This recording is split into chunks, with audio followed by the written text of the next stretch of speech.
ஐங்கார ஹ்ரீங்கார ரகசியுக்த ஸ்ரீங்கார கூட்டார்த்த மகாவிபூத்யாம் ஓம்கார மர்ம பிரதிபாதினிப்பியாம் நமோ நம ஸ்ரீ குருபாதகாப்பியாம். எல்லாம் வல்ல குரு திருவடிகளை விசேஷமாக நமஸ்கரித்து கனகதாரா ஸ்தோத்திரம் என்கின்ற அரும்பெரும் கிரந்தத்தை அனுபவித்து வருகிறோம். அதிலே கடந்த பதிவிலே இந்த ஈஷ்டி அப்படின்னா என்ன, இந்த யஜ்ஞங்கள்லாம் எதுக்காக பண்ணணும், இந்த யஜ்ஞங்கள் பண்ணுறதுனுடைய தாத்பரியம் என்ன, அதே சமயத்தில் யஜ்ஞங்கள் யார் பண்ணலாம் யார் பண்ண முடியாது, அப்படி பண்ண முடியாது போனவர்கள் கூட எப்படி மோட்சத்தை அடையலாம், சொர்க்கத்தை அடைய முடியும் அப்படிங்கிறது வரையில் பார்த்தோம். தேவியினுடைய அருட்பார்வை அப்படிங்கிறது ஒன்று இருந்துடுச்சுன்னா 3 விதமான உலகத்தினுடைய தலைமை பதவியும் அடைவதற்கு தகுதியானவனாகிறான். அது அவனை தேடி வருகிறது அப்படிங்கிற வரையிலே விசேஷமான முறையிலே நமக்கு கண்டுகொடுத்தோம்.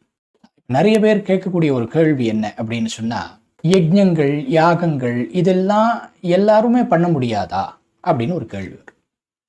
யஜ்ஞங்கள் யாகங்கள் அப்படிங்கிறது எல்லாருமே பண்ணக்கூடியதா இருந்தா அதுக்கு மதிப்பு கிடையாது.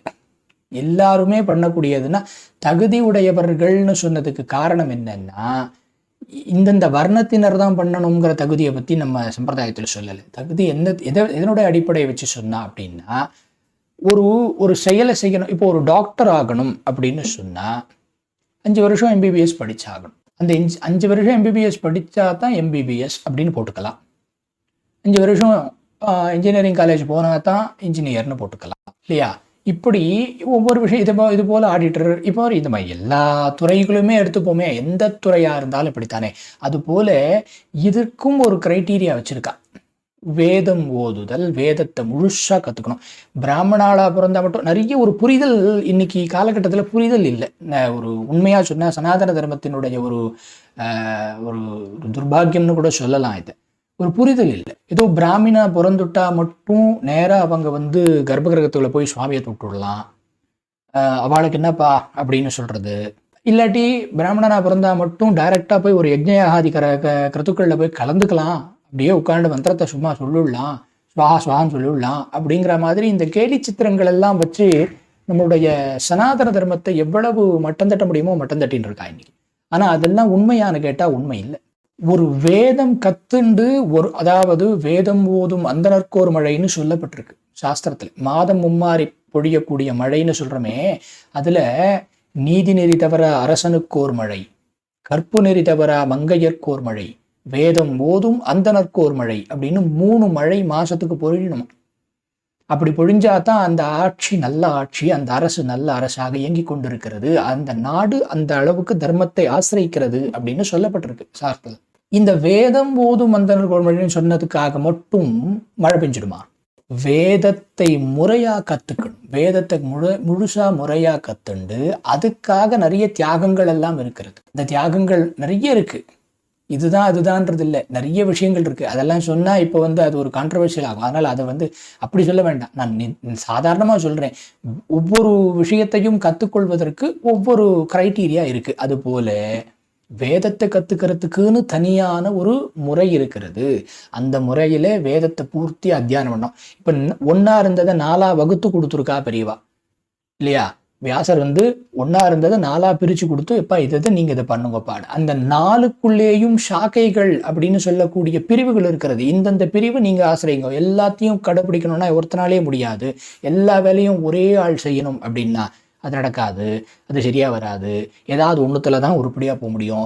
அட் அ டைம்ல 2 குதிரையில பயணம் பண்றதுங்கிறது ஆபத்து தான் என்னைக்குமே இல்லையா? வேணா ஒரு கொஞ்ச நேரம் வேணா போகலாம், ஒரு சாகசத்தை காமிக்கிறதுக்காக காலியா இருக்கிற ரோட்ல கொஞ்சம் தூரம் வேணா போகலாம். ஆனா வாழ்க்கை முழுவதும் அந்த பயணத்தை அதுலேயே செய்யணும் அப்படின்னா நடக்காது இல்லையா? அதுக்கு நாம என்ன பண்ணணும்? ஒற்றை ஒரு ட்ராக்ல போகிறதுக்கு ட்ரை பண்ணணும். அப்போ அதுக்கு பிரிச்சு கொடுக்குற நமக்கு சாகைகள்னா என்ன அப்படின்னு சொல்லி அதில் அந்த சாகைகள் என்ன, அதாவது வேதம்னா முதல்ல என்னன்னு புரிஞ்சுக்கணும். வேதத்தில் எவ்வளவு சாக்கைகள் இருக்கிறது, எவ்வளவு பிரிவுகள் இருக்கிறது அப்படின்னு புரிஞ்சுக்கணும். அந்த பிரிவுகளுக்குள்ளேயும் எத்தனை விதமான சூத்திரங்கள் இருக்கு அப்படின்னு புரிஞ்சுக்கணும். இந்த மாதிரி நிறைய இருக்கு. எக்கச்சக்கமான பிரிவுகள், எக்கச்சக்கமான விசேஷங்கள் எல்லாம் சொல்லப்பட்டிருக்கு. இந்த வேதம் ஓர் அற்புதம் அப்படின்னு நம்ம மனித்வீபம் பிளேலிஸ்ட்லேயே ஒரு பிளேலிஸ்ட் இருக்கு. அதில் ஒரு பதிவு இருக்கு. இது வேதம்னா என்ன, எந்தெந்த வேதம் எந்தெந்த பிரிவுகளில் வச்சிருக்கு அப்படிங்கிறதெல்லாம் கூட இந்த வேதம் ஒரு அற்புதம் அப்படிங்கிற அந்த ஒரு பார்ட்டில் நீங்கள் தெரிஞ்சுக்கலாம்.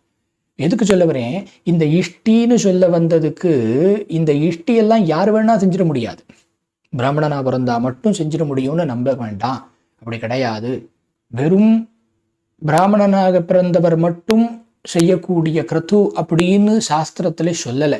ஆனா நமக்கு என்ன சொல்லி கொடுத்துருக்கு, ஒரு குருமுகாந்தமாக வேணும்னு சொல்லி கொடுத்துருக்கு. அந்த குருமுகாந்தமாக பிராமணர்கள் இருக்கிறார்கள். யாரெல்லாம் இருக்கிறார்கள்னா, பிராமணன்னா பொதுவா எல்லாரும் யாரு வேணா குருவா வந்துட முடியுமா? கிடையாது. அதற்கும் ஒரு கிரைட்டீரியா வச்சிருக்கா. அதுக்கும் ஒரு தனியான ஒரு வாழ்வியல் நடைமுறை இருக்கிறது, ஒரு வாழ்க்கை நடைமுறை இருக்கிறது.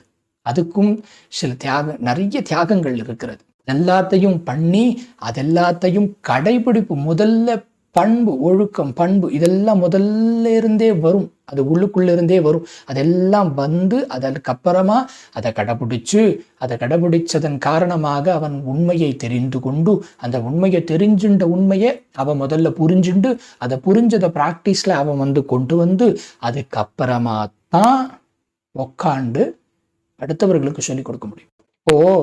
பொதுவாகவே சொல்லுவா, ஏதோ ஒரு மந்திரம் நீ ஒரு கணபதி ஹோமம் பண்ணுறோம் அப்படின்னா, அந்த கணபதி ஹோமம் பண்ணுறதுக்கு அந்த மந்திரத்தை குறைஞ்சபட்சம் அக்ஷர லட்சமாவது ஜபம் பண்ணியிருக்கணும் அந்த யார் ஹோமம் பண்ணி வைக்கிறாள் அவர். அதனால தான் அப்படிப்பட்ட ஆட்களாக பார்த்து நாம் கொண்டு நம்முடைய வீட்டுக்கு குருவா வர வச்சு அவர்களுக்கு வாத்தியார் அப்படின்னு சொல்லி ஒரு மரியாதை கொடுத்து, அந்த வாத்தியாருக்கு நம்ம நம்மளால் முடிஞ்சது என்னென்ன முடிகிறதோ தட்சிணையாக கொடுத்து அவர்கிட்டேருந்து அவருடைய தபஸை நம்ம வாங்கிக்கிறோம். அதனால தான் பிராமணனுக்கு மரியாதை. ஏன் மரியாதைன்னா, நீங்கள் கொடுக்குற காசு என்னத்துக்கு? நம்முடைய பாபங்களை போக்குவதற்கு. அதே சமயம் அவரிடத்தில் இருக்கக்கூடிய சத்தான தபஸ் இருக்கே அதை பெறுவதற்கு. இந்த பாபங்கள் கழிஞ்சாலே நம்மளுடைய எல்லா விதமான கர்மாக்களும் சித்தியாகும். நம்முடைய எல்லா விதமான ஆசைகளும் சித்தியாகணும்னா பாபங்கள் போகணும். இந்த பாபங்கள் போகிறதுக்கு இஷ்டிங்கிறது ஒன்று தேவை, இந்த யஜ்ஞங்கள் தேவை. அந்த இஷ்டியை பண்ணி வைக்கிறதுக்கு முறையாக கல்வி கற்ற, முறையாக குருவிடத்திலே பிரார்த்தனை பண்ணி, குருவுக்கு சிற்சூஷை பண்ணி பணிவிட செஞ்சு அவரிடத்திலே இருந்து கற்ற கல்வியை இவன் பிரயோகிக்கிறான் இல்லையா? அதனால அந்த இஷ்டிங்கிறதுக்கு சொல்ல வந்ததுக்கு இப்படி வந்தது. ஆனாலும் நல்ல விஷயம்தான், ஏதோ ஒரு சத்த விஷயத்த சொன்னோங்கிற திருப்தி இருக்கு. இப்போ இந்த இஷ்டிங்கிறதுக்கு பாருங்கோ, இது ஏதோ ஒரு பலனை உத்தேசம் பண்ணி செய்யக்கூடியது. அதுக்கு பேர் தான் இஷ்டின்னு பேர். எந்த விதமான பலன்களையுமே எதிர்பார்க்காம இஷ்டிங்கிறது செய்ய வேண்டியது அவசியம் இல்லை. ஏன்னா இஷ்டினாலே ஏதோ ஒரு பலனை எதிர்பார்த்து தான் செய்கிறோம். ஏதோ நம்ம அட்லீஸ்ட் எதுவுமே இல்லைனாலும் லோகக்ஷேமார்த்தம் அப்படின்னு சொல்லி ஒரு பலன் இருக்கு. எதுவுமே எனக்கு இல்லைங்க, நான் எனக்காக எதுவுமே பண்ணலைங்க, லோகக்ஷேமார்த்தமாக பண்ணுறேன்னா அதுவும் இஷ்டி தான். லோகம் க்ஷேமமாக இருக்கணும்னு நம்ம நினைக்கிறோமோ இல்லையோ, அதுவும் இஷ்டி தான். அந்த இஷ்டம்தான். அந்த இஷ்டத்தை பூர்த்தி செய்வதற்காக செய்து கொள்வதற்கு பேர் இஷ்டி. அப்போ அந்த இஷ்டி இந்த இடத்துல ஆச்சாரியால் அதனால தான் அங்கே கொண்டு வந்தார். அது மட்டும் கொடுக்கல, நன்னா கவனிச்சேடா. இந்த இந்த இந்த ஸ்லோகத்தில் இஷ்டிம், புஷ்டிம், கிருஷிஷ்ட அப்படின்னு இந்த ஸ்டான்னு நிறைய ஸ்டாக்களை போடுற, எக்கச்சக்கமான ஸ்டா, எல்லாம் ஹேஷ்டேக் மாதிரி ஸ்டா வந்துட்டுருக்கு இல்லையா? இந்த இந்த இத்தனை ஸ்டா போடுறது எதுக்கு?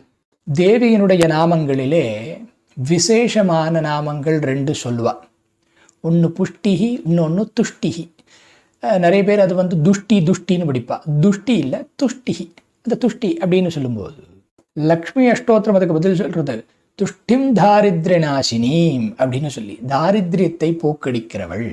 தாரித்ரியம் போகணும்னா துஷ்டி லக்ஷ்மியினுடைய அனுகிரகம் வேணும். அதுவே புஷ்டிஹி அப்படின்னு சொன்னா, புஷ்டின்னு சொல்லும்போது அதுக்கு ஸ்ரீசூக்தம் சொல்றது. அதுபோல புஷ்டிஹி, புஷ்டி பலமாக நமக்கு நன்றாக பெருகுகிறது. எதை பெருகுகிறது? நம்மளுடைய இஷ்டம் பூர்த்தி ஆகிறதுக்குண்டான தேவைகளை பூர்த்தி செய்கிறது.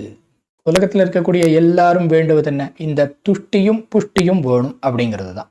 ஆக அதுக்காகத்தான் இந்த துஷ்டிக்கும் புஷ்டிக்கும் என்ன மந்திர சம்பந்தமான சைத்தன்யம் இருக்கிறதோ அந்த மந்திர சைத்தன்யத்தை கொண்டு ஆச்சாரியால் இங்கே ஸ்தோத்திரத்தில் போடுறார். புஷ்டி சமிருத்தி. இந்த புஷ்டி பல விதமாக சொல்லப்படுறது. தானிய புஷ்டி, தன புஷ்டி, ஞான புஷ்டி, அர்த்த புஷ்டி, வாக் புஷ்டி, அனிமாதி அஷ்டசித்தி புஷ்டி, இப்படின்னு நிறைய ரூபத்தில் இந்த நிலை இருக்கிறது. அது இதெல்லாத்தையும் கொடுக்கறது யாருன்னு கேட்டால் அவளுடைய பார்வை. இந்த விதமான புஷ்டிகள் நிறைய தேவை. அந்த விதமான புஷ்டிகளுடைய தேவை நமக்கு நிறைய இருக்கு. அது எல்லாத்தையும் தீர்த்து வைக்கிறதுக்கு அந்த அந்த அது இல்லாத போக வேண்டிய அந்த இல்லாத தன்மையை நீக்குவதற்கு துஷ்டிலக்ஷ்மி அனுகிரகம் பண்றா. அதுல புஷ்டிலக்ஷ்மி ஆனவிர்வாகம் பண்றா. ஆக புஷ்டின்னா என்னன்னு சொல்ல வரணும்?